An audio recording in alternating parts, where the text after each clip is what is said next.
Olá, o meu nome é Carolina e esse é meu canal sobre educação. E no vídeo de hoje eu vou falar sobre uma coisa que nós professores sempre devemos fazer antes de iniciar aí na sala de aula, que é o planejamento. Então eu vim aqui trazer para vocês alguns questionamentos que eu mesmo fui levantando, ao longo do tempo, sobre o que é o planejamento, como fazer, E basicamente a gente sabe que o planejamento é você se planejar para algo que vai acontecer, Então geralmente aí nós planejamos a semana, tem gente que planeja um mês, Mas nós sabemos que o planejamento em si, ele deve ser flexível. Então se você planejou essa semana, com as suas aulas, você sempre tem que estar revisando no dia se aquele planejamento tá ok, se ele vai dar certo, naquele dia, porque às vezes pode ter alguma ocorrência, sei lá, às vezes a diretora bate na porta e fala que você tem que fazer alguma coisa, então você tem que mudar o seu planejamento, Mas a primeira coisa que eu queria falar antes disso é sobre a avaliação diagnóstica. Por quê? A avaliação diagnóstica ela tem que anteceder o planejamento. Ou seja, você tem que ver como que seu aluno está, Conhecer esse aluno. Então, se você chegou nessa sala de aula, você primeiro tem que avaliar esse aluno diagnosticamente. Ou seja, saber quais são os conhecimentos prévios que ele tem sobre aquele determinado assunto. Então, porque a gente está muito acostumado com a avaliação diagnóstica só na fase da alfabetização, mas ela pode ocorrer em todas disciplinas aí, todas as competências aí da área da educação. Então, na ciência, na geografia, na história, Mas qual?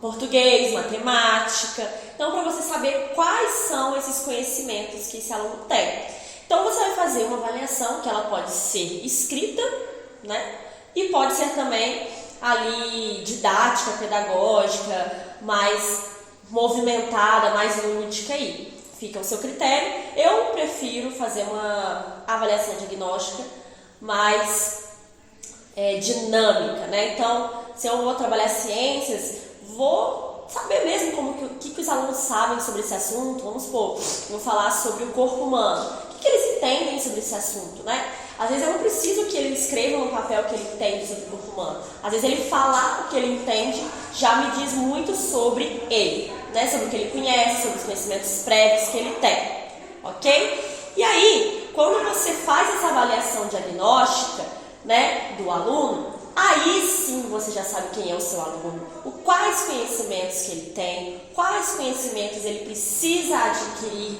a partir daquela avaliação, Então aí você vai se planejar. Então aí você vai começar o seu planejamento. E para planejar você precisa o quê? Consultar a BNCC, que é o nosso documento normativo aí, Ele é um documento que vai nortear os professores de norte a sul, leste a oeste, sobre quais competências e habilidades nós devemos trabalhar naquele ano escolar. Então, se você está no primeiro ano escolar, tem lá as habilidades que devem ser trabalhadas com esse aluno.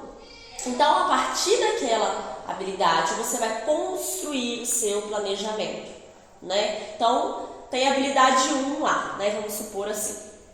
E a partir daquela habilidade você vai construir os seus recursos didáticos, como você vai decorrer aquela aula, E aí também o que acontece, na verdade, nas escolas? Geralmente a gente tem o livro didático, que é uma parte do nosso planejamento. Ele tá incluso lá no nosso planejamento. Principalmente muitas escolas privadas aí tem essa coisa do livro didático, que você tem que seguir o livro didático, até porque o aluno comprou esse livro didático, então você tem que fazer o uso dele. E aí eu não sei como que eu vou me planejar sendo que eu tenho que seguir o livro didático. A minha dica é para você ir além do livro didático, né? O livro didático nem sempre traz todos os conceitos necessários sobre aquele tema. Igual eu estava falando sobre o corpo humano, né? Vamos supor, você está lá em ciências, tem a temática lá corpo humano, e aí quando você vê não tem tanto assim conceitos sobre o corpo humano, ou não tem algumas atividades relacionadas sobre o corpo humano, então você pode trazer além do que o livro didático está propondo aí, né? Porque às vezes o livro didático também vai ficar muito naquele enquadramento ali, né? A criança não vai ver outros horizontes, não vai ter uma percepção do corpo humano mais concreto. Eu acho que vai ficar muito ali no livro. Então você tem que trazer, se você puder, né, levar coisas concretas que falem sobre o corpo humano. Trazer uma tecnologia, um vídeo, alguma coisa que vai falar sobre o corpo humano, seria legal também, né? Porque aí você vai ir para além do livro didático. Porque nós sabemos que os alunos são diversos na sala de aula, né? E cada um aprende de uma maneira, seja de forma visual, seja de forma auditiva, seja de forma escrevendo, ou só vendo ali o professor falar. Então, por isso que é importante você variar os recursos, né? Então, se você ficar só preso no livro didático, mesmo sabendo que a escola fala que você tem que fechar o livro didático, como que você vai atingir todas as crianças? Então, acho que é legal no seu planejamento ir além do livro didático, né? Eu sei que hoje os livros didáticos são baseados na BNCC, mas você pode trazer aí coisas que vão para além disso, né? Que traz aí os recursos, tá? E eu acho que é importante quando você está lá planejando, então você já seguir uma linha aí. Eu tenho um livro didático, eu tenho que fazer as competências da BNCC, né? As habilidades da BNCC. Mas como que eu vou fazer isso dentro da sala de aula, né? Como que eu vou ministrar essas aulas? Eu acho que é importante você pensar a forma como que você quer que a sala de aula fique composta, né? Você pode fazer com que ela fique em filas, não é o que eu concordo muito.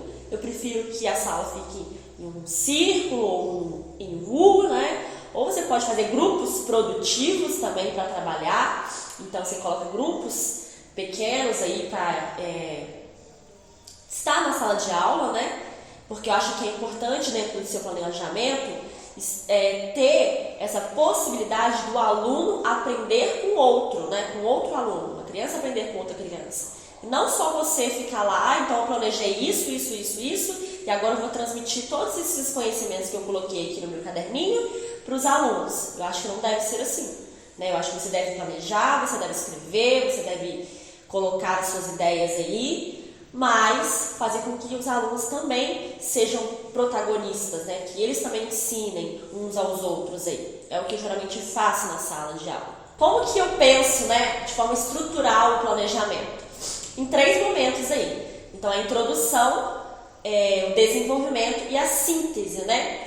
Então, a introdução, geralmente eu trabalho com essas crianças de forma, uma roda de conversa, uma tempestade de ideias, ou a partir de imagens, né, que vai fazer com que essas crianças estiguem não a imaginação, mas os conhecimentos que ela tem de mundo, né, porque as crianças têm conhecimento, não são só nós, professores, que somos detentores do saber, eles têm conhecimentos, né? Então vamos supor, vamos trazer aí o corpo humano novamente, né? Estou trabalhando o corpo humano, eu levo lá uma imagem de uma pessoa e peço para que as crianças falem o que eles estão observando, o que é o corpo humano, quais são os órgãos, quais órgãos que eles conhecem. E aí nós vamos trabalhando essa introdução do tema, né? E aí a partir desses conhecimentos prévios, dessa introdução, eu vou fazendo desenvolvimento. E aí eu vou vindo com a parte mais sistematizada aí, né, do assunto. Então, vou trazer teorias sobre o corpo humano, quais são os órgãos do corpo humano, qual a importância do cuidado, né, com o nosso corpo. E aí sim é o desenvolvimento. E aí, a partir dessa introdução, desse desenvolvimento, eu vou fazer uma síntese, né, para ver como que esse aluno adquiriu não, mas como que ele chegou, né, no fim da aprendizagem aí. Então, assim, posso fazer perguntas, posso fazer atividades, no qual ele responde, sobre aquele tema, né? E é sempre importante esses momentos a gente estar avaliando, porque a gente tem a concepção que avaliar é só fazer a prova final, né? Mas a avaliação é no processo. Então, avaliar quais são os conhecimentos prévios que ele tem, como que ele participou do desenvolvimento, ele participou, ele fez atividades, ele compreendeu a sistematização, os conceitos, e como que ele chegou no resultado aí da aprendizagem, né? Ele fez a síntese, né? Então, eu acho que nesses 3 momentos é importante você planejar aí, né? E lembrando sempre que o planejamento ele é flexível, né? Então você pode ter planejado tudo isso, feito a introdução, feito o desenvolvimento, feito a síntese e os alunos não correspondem, né? Então você tem que sempre ter o plano B, o plano C aí, né? Ter essa flexibilidade e lembrar que também tem aquele planejamento oculto, né? O que é esse planejamento oculto? Que ele não vai estar escrito no seu papel, mas vai acontecer na sala de aula. Então, os sentimentos que vai gerar, né, as discussões que vai gerar, ele não está escrito lá, mas ele vai acontecer na sala de aula, tá? Então, acho que eu consegui colocar aqui para vocês o que é o planejamento, né? Então, o planejamento ele tem que ter uma base teórica, então temos aí a BNCC, geralmente os livros didáticos já vem aí com as habilidades da BNCC, mas a gente tem que ir para além dos livros didáticos, fazer os nossos recursos, trabalhar de forma mais dinâmica, né? E ter essa estrutura aí do planejamento entre introdução, desenvolvimento, síntese e lembrar sempre que o planejamento ele é flexível, ok? Se você teve alguma dúvida ou quer deixar alguma sugestão, deixa aqui embaixo nos comentários, porque é sempre importante a gente compartilhar, né, os conhecimentos. E não se esqueça de se inscrever aqui no canal, deixar o seu like, né, que isso é importante. E eu te espero no próximo vídeo. Tchau!